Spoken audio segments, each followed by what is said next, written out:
Mujeres en Diálogos por la Igualdad. La doctora Tere Guerra y Mariel G. nos presentan una charla sobre los logros y el empoderamiento de mujeres líderes que inspiran el cambio. Prepárate para un diálogo transformador que despierta conciencias y promueve la igualdad sustantiva. Comenzamos.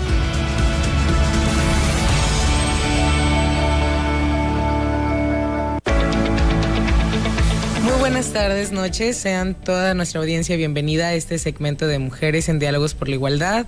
Hoy tenemos, como bien lo hemos ido viendo en los diferentes capítulos, a una increíble invitada que es Carmen Victoria Félix, bienvenida por acá. Y por supuesto, como todas las emisiones, pues la doctora María Teresa Guerra, bienvenidas ambas. Buenas tardes, noches. Buenas tardes, un gusto estar con todos ustedes y saludar a toda la audiencia. Ay, pues la verdad es que efectivamente hoy nos sentimos, no que otras veces no, pero hasta un poco nerviosas porque genuinamente estamos con una persona y particularmente pues una mujer muy importante que incluso para mí creo que debería de saberse más tu nombre y toda esta trayectoria pensando como una mujer tan destacada sinaloense. Y precisamente pues por ahí, cuéntanos ¿cómo es que desde esta formación, estamos viendo por ahí el currículum, eres ingeniera en electrónica? Sí.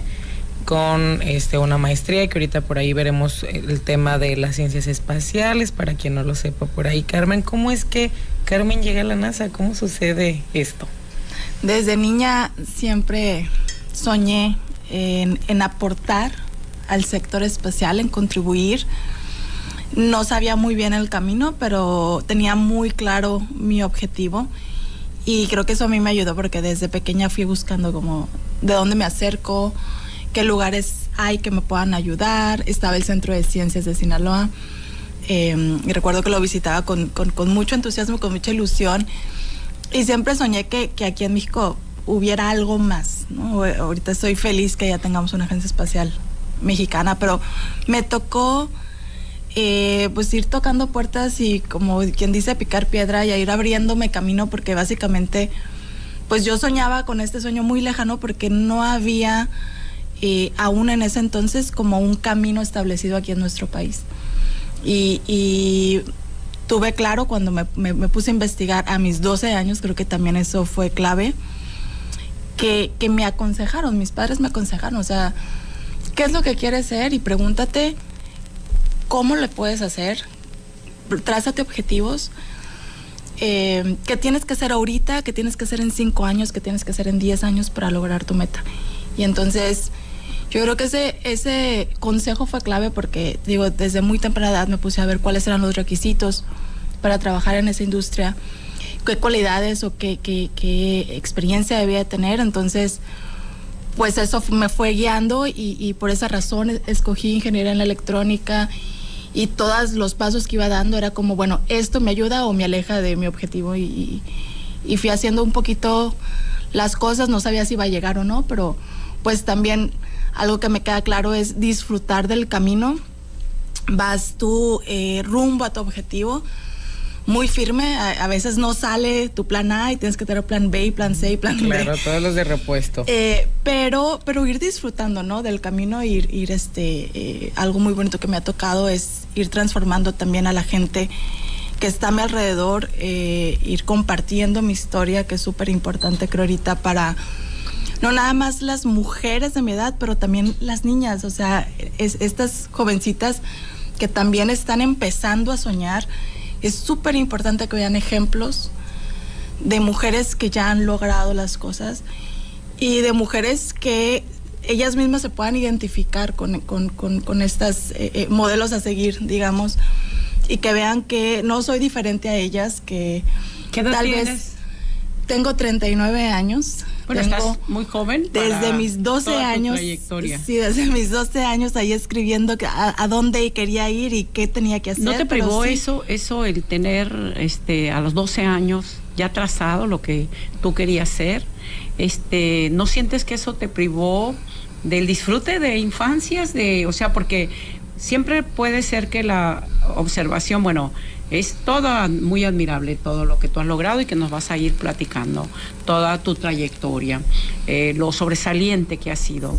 Pero bueno, a veces desde acá, desde el ambiente más relajado, dicen, bueno, sí, pero era una niña nerd que no disfrutó la infancia o no. ¿Cómo sientes eso? No era ni la más inteligente del salón, ni la que sacaba puros 10. O sea, es lo que quiero decir, no... sí era buena, sí me aplicaba, sí tenía buenas calificaciones, pero fui una niña que en la secundaria tenía un montón de amigos, salía en la prepa, o sea, no tampoco me privé de tener una adolescencia. ¿Dónde hiciste normal, primaria, ¿no? secundaria, prepa y licenciatura? Y luego... Estuve en el Colegio Sinaloa, mi primaria y mi secundaria. Luego me dieron una beca para entrar en el TEC de Monterrey, en la preparatoria. Y después apliqué para poder tener una beca en el campus Monterrey y estudiar la ingeniería. Y luego la maestría.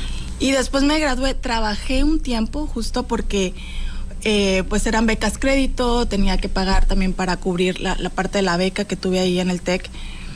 Y no había encontrado tampoco una maestría que me ayudara a enfocar más mi ingeniería en electrónica en lo que yo quería, que era lo espacial.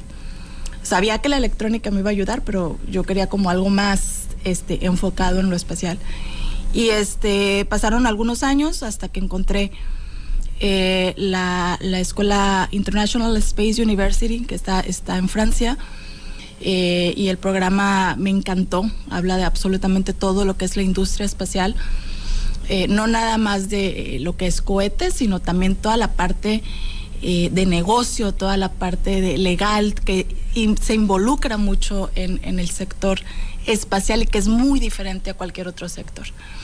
Entonces a mí me encantó, apliqué a esta universidad y sí, entonces fue para ser maestra en ciencias espaciales. ¿Cuántas mexicanas han estado realmente? Tú me platicabas en algún momento que México, o sea, incluso la dificultad que hay para las mexicanas y mexicanos en general para poder llegar al espacio, porque los países tienen una reglamentación donde entiendo que primero apoyan a sus connacionales y que si México no tenía todo este programa, para los que son nativos de este país, tienen dificultades. En específico, lo que tú comentas aplica para programas de astronautas, vuelos tripulados al espacio. México desafortunadamente no ha tenido en los más de 10 años que tiene formada la agencia, aún no ha sido prioridad en México el tener un departamento de vuelos tripulados. Esto quiere decir que no hay un programa de astronautas en la cual México tenga una convocatoria en la que puedan aplicar y seleccionar mexicanos para hacer una misión en el espacio. Entonces, esto a las personas, como yo en algún día soñé en llegar al espacio como astronauta también, entonces las oportunidades son más limitadas. En lo que son los programas, en cualquier otro ámbito, por ejemplo en satélites, en rovers, en mecatrónica o robótica espacial, hay proyectos en diferentes agencias en las que sí puedes aplicar como mexicano, pero hay ciertos programas que están bajo lo que se llama ITAR, que son pues los tratados de que ciertos proyectos tienen tecnología que no quieren compartir con otros países o de seguridad nacional, y entonces tú como extranjero tienes limitaciones para acceder a cierto tipo de proyectos si estás en otro país o si estás trabajando para alguna agencia espacial en particular. Y por ejemplo, tú viviste, ¿cuáles fueron como las dificultades que tú experimentaste para llegar a este camino? Porque pues primero vemos esta parte de esa niña que a los 12 años muy decidida dijo, esto quiero, por esto voy, ¿cómo? Todavía no sé, pero lo iremos averiguando. Y entonces ya lograr materializar como este sueño. ¿Cuáles fueron los retos más grandes que enfrentaste? Precisamente hablando de esto, de pues, la falta de apoyo todavía en México. Cuando estaba estudiando la maestría, se me da la oportunidad de hacer una internship o estancias profesionales. Me decían, bueno, en cualquier agencia, ¿no?, del mundo. Y en algunos sitios, porque las agencias pueden tener distintos campus. Okay. En algunos lugares a los que yo hubiera querido aplicar por mi nacionalidad o por los ciertos tipos de proyectos que hubiera querido yo participar, sí se me restringía. Yo logré trabajar en un inicio en la parte de satélites, de pequeños satélites. Estábamos buscando cómo producir y cómo diseñar satélites, nanosatélites, pequeños satélites, para que esos satélites pudieran hacer mucho más rápido, más accesible a menor costo que los satélites o lo normal en ese entonces, que eran los satélites muy grandes y muy costosos y de larga, digamos, el proceso de fabricación era muy largo, muchos años. Y pues empecé en eso, pero algo que digo, sí, creo que hubo momentos en mi carrera que no nada más la nacionalidad, que tuve que ahí ver por dónde me metía y por dónde, en qué momento o en qué lugares podía yo contribuir, pero el hecho también de ser mujer, hubo muchos momentos en los que me encontré en grupos de trabajo en el que yo era la única mujer. Y me recordaba mucho en mi universidad, porque también esto no es nada más en lo laboral, sino creo que es algo que las mujeres en ingeniería experimentamos pues a lo largo de nuestras carreras. Siento yo que como mujer tienes que, a final de cuentas,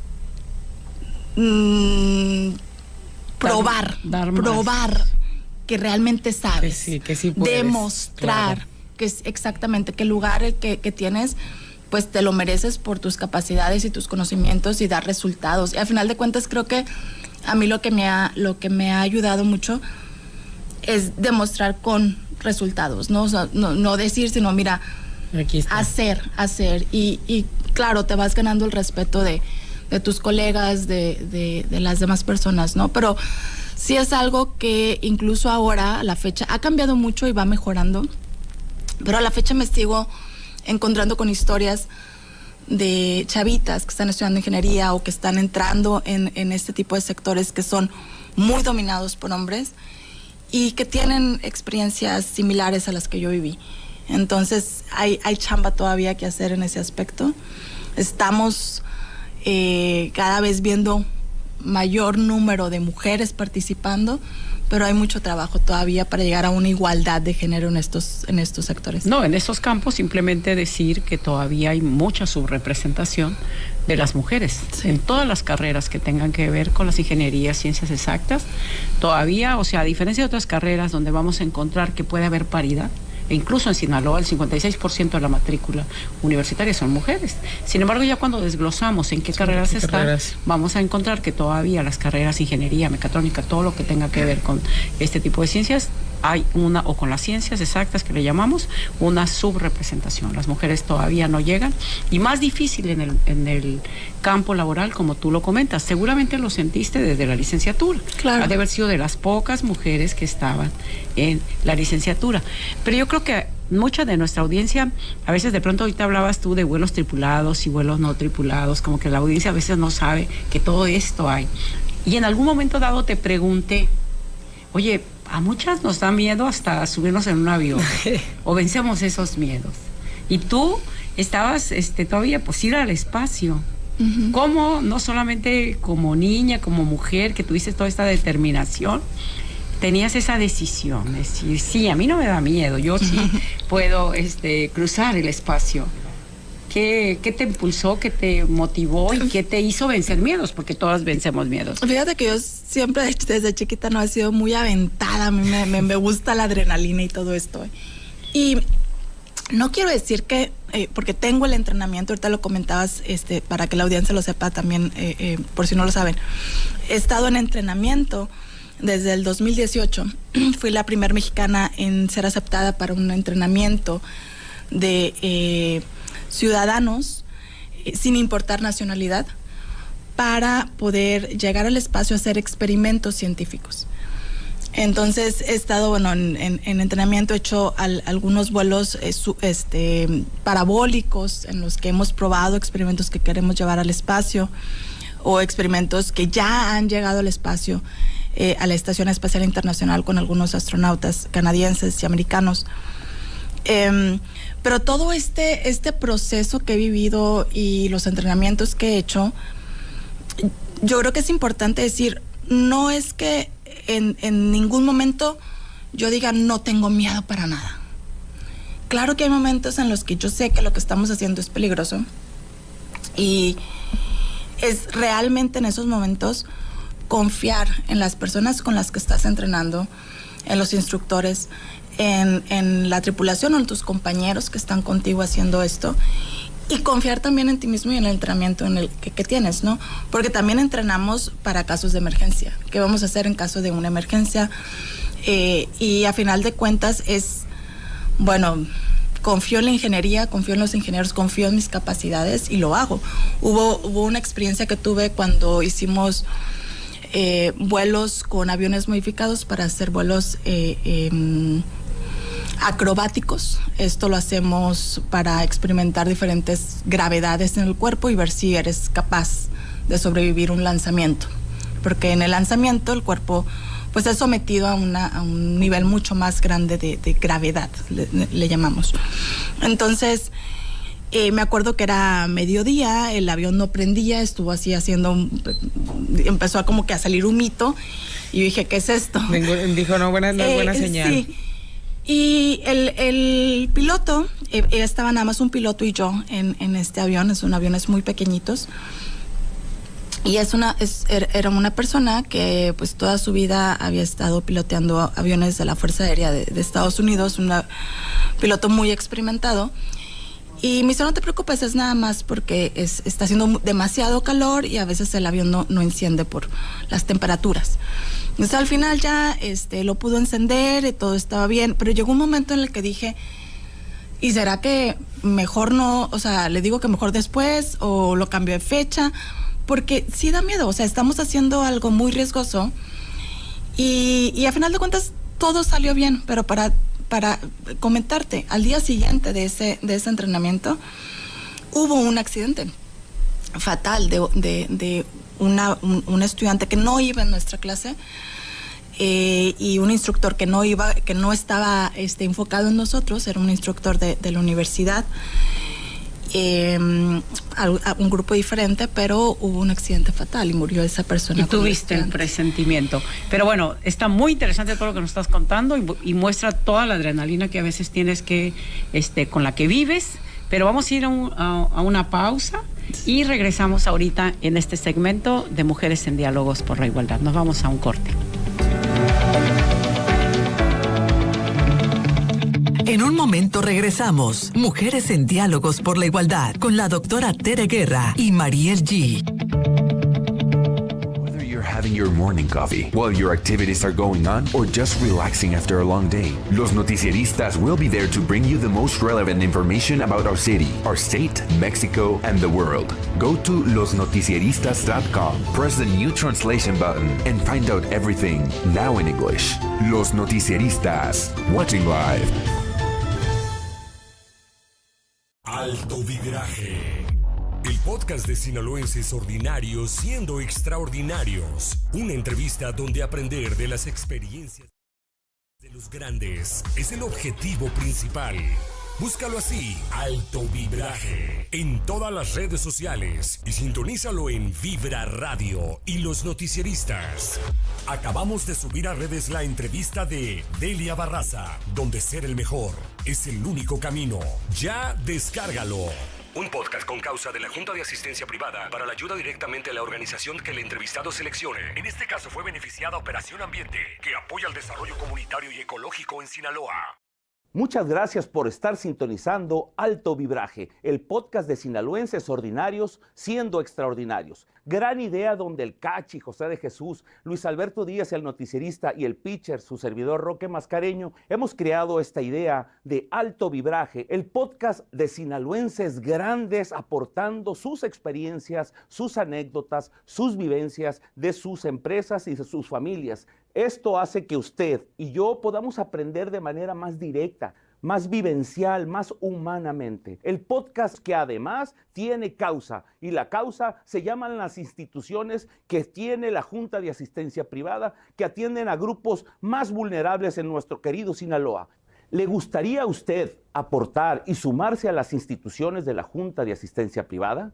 Es fácil. Solamente deposite a los números que aquí en pantalla aparecerán y su depósito será íntegro a las instituciones que más te necesitan. Cabe señalar que todo lo que se monetice digitalmente en este podcast será 100% para la institución que el entrevistado asigne. Alto Vibraje. Gracias por sintonizarnos.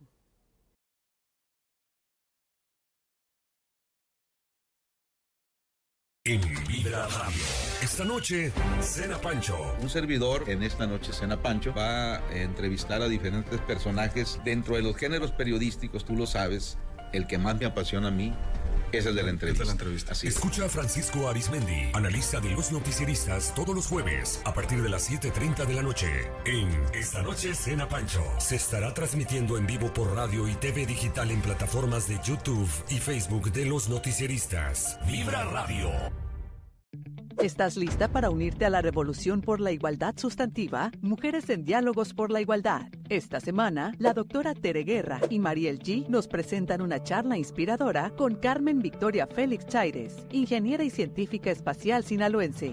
Estas jovencitas que también están empezando a soñar, es súper importante que vean ejemplos de mujeres que ya han logrado las cosas y de mujeres que ellas mismas se puedan identificar con estos modelos a seguir. Únete al diálogo, próximo miércoles a partir de las 7:30 de la noche, por Vibra Medios.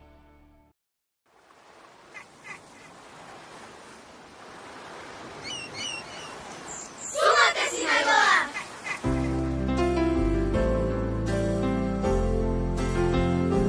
¡Súmate, Sinaloa!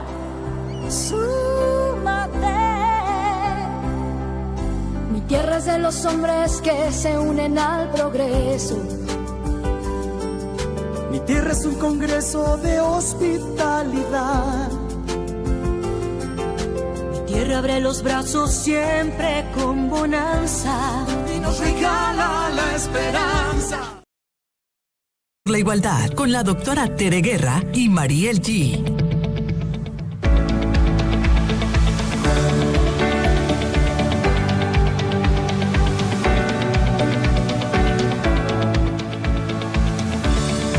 Muy buenas tardes, estamos de regreso ya por acá de esta pausa en Mujeres en Diálogos por la Igualdad, que estamos muy emocionadas, la verdad. Voy a hablar por la doctora también con nuestra invitada Carmen Félix, que antes de irnos a la pausa pues hablaba de estas implicaciones que también tiene en el físico el vivir estas experiencias como astronauta en todos estos procesos, pero justo antes por aquí detrás de cámaras estabas por explicarnos esta diferencia, ¿no? De las prácticas de astronauta análoga y astronauta científica.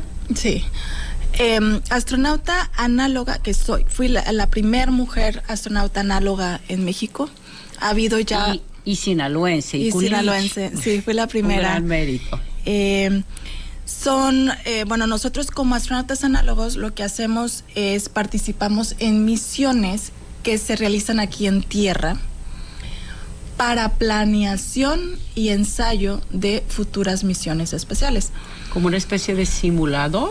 Como una especie de simulación, pero son misiones como tal, en lo que engloba todo esto es realmente una misión, porque nos vamos a sitios remotos en el planeta. Hay diferentes sitios que utilizamos tanto astronautas de la NASA como nosotros astronautas análogos, para poder investigar ciertos aspectos de futuros viajes a Marte o viajes al espacio, a la estación espacial o a la Luna, que necesitan aún más investigación antes de hacer un viaje real.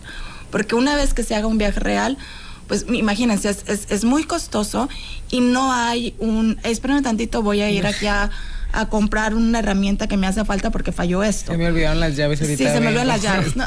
Entonces, necesitamos abarcar un montón de aspectos y ensayar y ver qué es lo que de repente en un ensayo sale mal, es decir, bueno, esto es algo que no habíamos visto y pudiera pasar también allá. Entonces, ¿cómo lo hacemos? ¿Qué redundancia? Y a la redundancia digo, ¿qué sistemas se necesitan implementar como backup en caso de que falle algo, ¿no? Y los aspectos que engloba son desde nutrición, qué tipo de plantas vamos a estar creciendo en un futuro viaje a Marte. Esto ya se hace también en la Estación Espacial Internacional, pero para mejorar, qué sistemas de riego o de irrigación le llamamos, por ejemplo, automáticas pudiéramos implementar ahorita en la Estación Espacial y en futuros viajes a Marte. Entonces todo esto se hace en misiones que hacemos aquí en la Tierra, y me ha tocado participar en algunas, por ejemplo, en el desierto de Utah, en el que pasamos semanas simplemente aislados del resto de la población, en el que estás encerrado, viviendo tal cual como si estuvieras en Marte, para probar todo el tipo de aspectos, ingenieril, incluso psicológico, o sea, claro, qué pasa con una tripulación que pasa encerrado cierto tiempo, pues sin conexión con la demás población. Y esto lo vimos, me gusta mucho decirlo, porque lo vimos en la pandemia. No todas las personas son capaces de resistir estar encerrados en sus casas, imagínense, ni 5 días, ni una semana.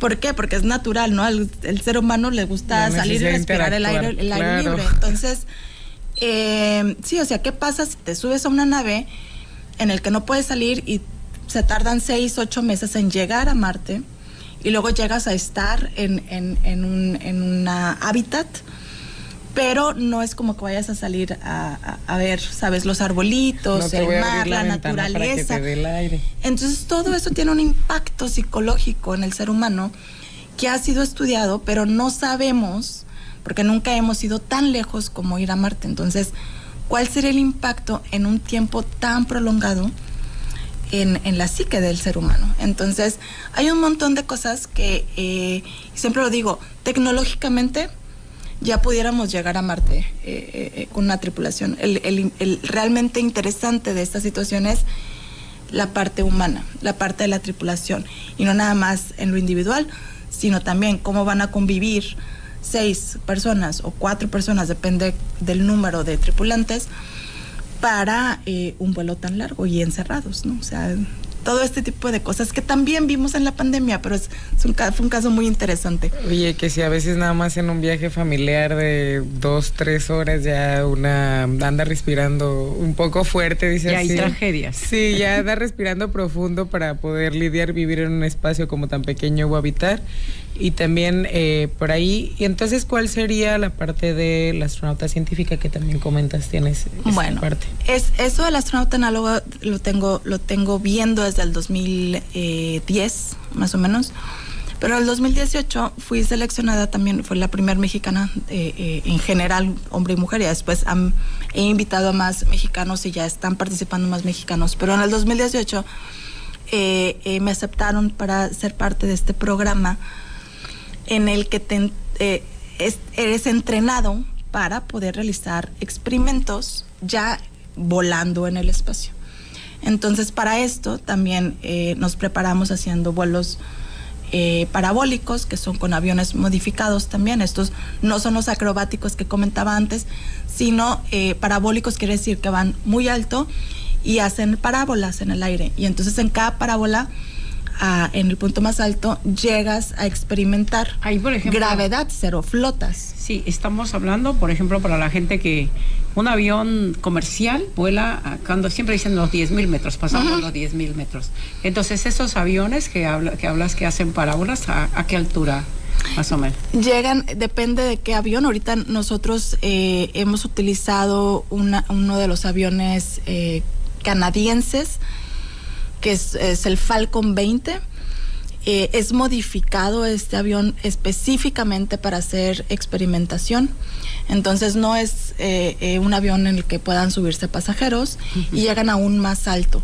Y son modificados para poder hacer este tipo de maniobras. Incluso tiene muy poquitos asientos para poder también instalar equipo para poder... Sabes, cuando el punto más alto empiezas a flotar, tienes que utilizar ese tiempo de gravedad cero, le decimos, y poder probar tus experimentos. Es como decir, bueno, este experimento que quiero llevar al espacio está funcionando. Es una altura en la que no es el espacio todavía, pero es, digamos que un paso más que haces para certificar tu experimento, de decir, sí, va a funcionar o vale la pena hacer este experimento en el espacio. ¿Y quién certifica o quién te da esos grados, vamos a decir? Porque primero decirlo, Carmen es culichi, sí. Es una sinaloense, además orgullosa de sus raíces, y ahorita nos platicas, porque luego la gente ha de creer que no tienes hijos, que no estás casada, que has dedicado todo tu tiempo, has logrado también en ese sentido realizarte como madre, como esposa. Entonces, pero ¿quién da también esos grados? ¿Quién te certifica, vamos a decir, para decir es astronauta, análoga, astronauta, científica? Porque entiendo que todo esto es una certificación internacional que no sí. Se da en México. Sí. Y eso también habla de lo grande y de todo lo lejos que ha llegado, ¿no? Uh-huh. Los astronautas análogos depende de las misiones que te digo. Para poder tener una misión tienes que también decir a qué vas a la misión. O sea, no es como que nada más, bueno, quiero ir a pasear, ¿no? O sea, decir a qué vas, cuál es tu misión, cuál es tu experimento, qué quieres probar, con qué instituto quieres trabajar o contribuir.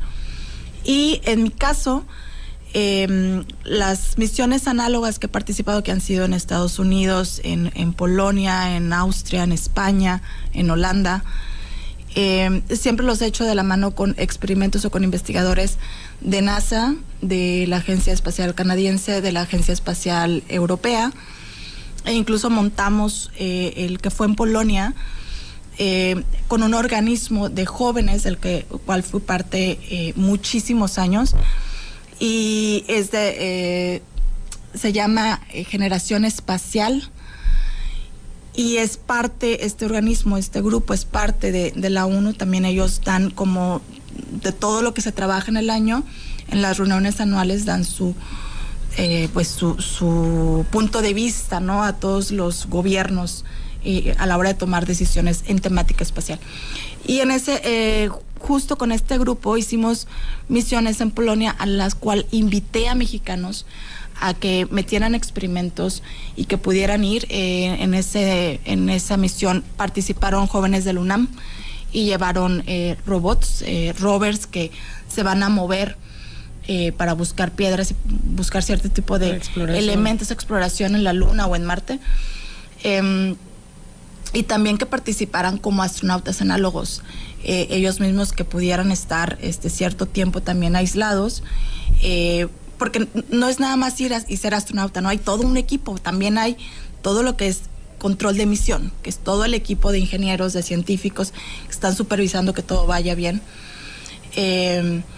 Y bueno, he tratado en cada paso que voy también involucrar y invitar a los que vienen detrás, ¿no?, a más jóvenes, a que también se involucren y participen en esto. Pero ahorita te decía que aparte de todo esto que nos habla, de todo este mundo de la ciencia aeroespacial en la que vives, pues eres una mujer de tierra también, normal.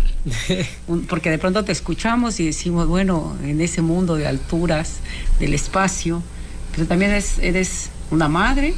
Así es. Me tocó verte todavía en el embarazo de tu segunda bebé. Sí. Entonces, platícanos un poquito de eso, porque yo creo que quien lo está escuchando también quiere saber que hay una Carmen feliz de tierra.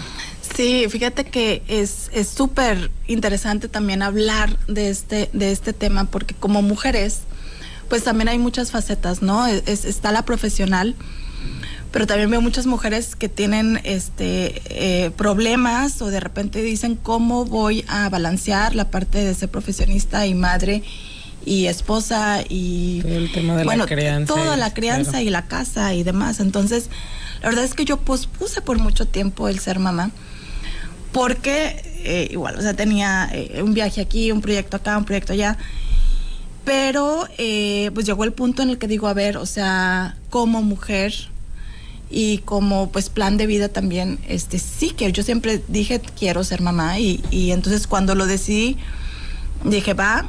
Ya tengo dos niños, sí, me casé, nos conocimos justo en esta temática del espacio, pero es una persona que, bueno, gracias a Dios soy muy afortunada, porque es un hombre que me ha apoyado muchísimo en cuanto a mis metas, a mis aspiraciones, y en la crianza de los niños también es un padre muy activo, muy presente, y yo creo que eso es muy importante también para estas mujeres que, como yo, ¿no?, queremos hacer de todo y sobresalir. Creo que es súper importante también tener ese apoyo, porque pues no eres nada más tú como mamá, sino pues son los dos, ¿no? Los dos son papás y los dos tienen que entrar al quite. Pero sí es mucho más complicado que cuando pues no tenía hijos, ¿no? Ahora sí tengo que tener muy clara mi logística, y la logística de los niños. La verdad es que paso también mucho tiempo con ellos, no es algo que yo siempre pues está ahí fijo. Digo, no quiero tampoco sacrificar mi familia o sacrificar a mis hijos por realizarme. Siempre tengo que tener como un balance y decir, a ver, ahorita le toca la prioridad a mi niño, o ahorita le toca la prioridad a este proyecto que tengo, y tratar de balancearlo. Creo que es súper importante, porque al final de cuentas, también hace unas semanas hablaba de esto. Llegar al espacio, pues sí, es mi meta de toda la vida, ¿no? Y sé que va a pasar, y sé que estoy en el camino. No te sé decir una fecha, pero yo sé que lo vamos a hacer. Entonces, está ahí, pero también está mi parte como mujer, como madre. Y muchos astronautas, y sé también pues de ellos mismos, ¿no? De que te platican. Hay algunos que toda la vida dijeron, quiero ser astronauta, y solamente eso, y entonces logran ir al espacio y logran ser astronautas, y cuando regresan, ¿luego qué? O sea, hay una falta de algo más, ¿sabes? Entonces, sí quiero ir al espacio, pero sé que el espacio a lo mejor es un momento, una semana, unos meses, pero luego regresas y tienes toda tu vida por vivir también. Entonces, creo que es importante darle el valor y darle el espacio, darle el balance a la familia, a tu vida personal y a lo profesional. Y bueno, pues estamos lamentablemente con esta charla tan interesante llegando casi al final. Y creo que, ¿cuál sería tu mensaje precisamente para las niñas, para las jóvenes que nos están escuchando, ya como mensaje final y cortito? ¿Qué les aconsejarías? Que crean en sí mismas, que crean en ustedes. Ustedes son las mismas que se van a poner los límites, ustedes son las mismas que van a decir hasta dónde, que no siempre el plan que te trazaste va a funcionar, pero que tienes que tener, como lo dije, un plan A, un plan B, un plan C. Que no escuchen a los que vayan a decirte que no puedes o que estás soñando muy alto. También me lo dijeron a mí, haz caso sordo, oídos sordos a eso. Nosotras somos las únicas que sabemos hasta dónde y hasta qué tan alto podemos llegar. A soñar tan alto que se llegue hasta el espacio. Tan alto que es el espacio. Pues muchísimas gracias, Carmen. La verdad ha sido muy motivante tu plática, muy además confirmando lo que tú has dicho, como a las mujeres a veces en todos los campos se nos piden dobles pruebas para acreditar que tienes las habilidades y los méritos para llegar a ciertos niveles.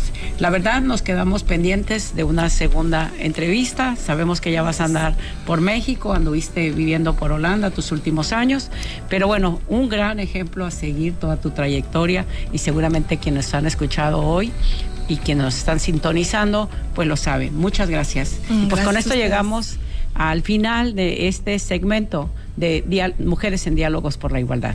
Gracias a ustedes por sintonizarnos. Muchas gracias por acompañarnos. Muchas gracias por la invitación. Encantada de platicar con ustedes. Gracias por acompañarnos. Recuerda que el cambio comienza con nosotras. Te esperamos en la próxima emisión de Mujeres en Diálogos por la Igualdad. Súmate a la conversación y juntas construyamos un futuro más justo y equitativo.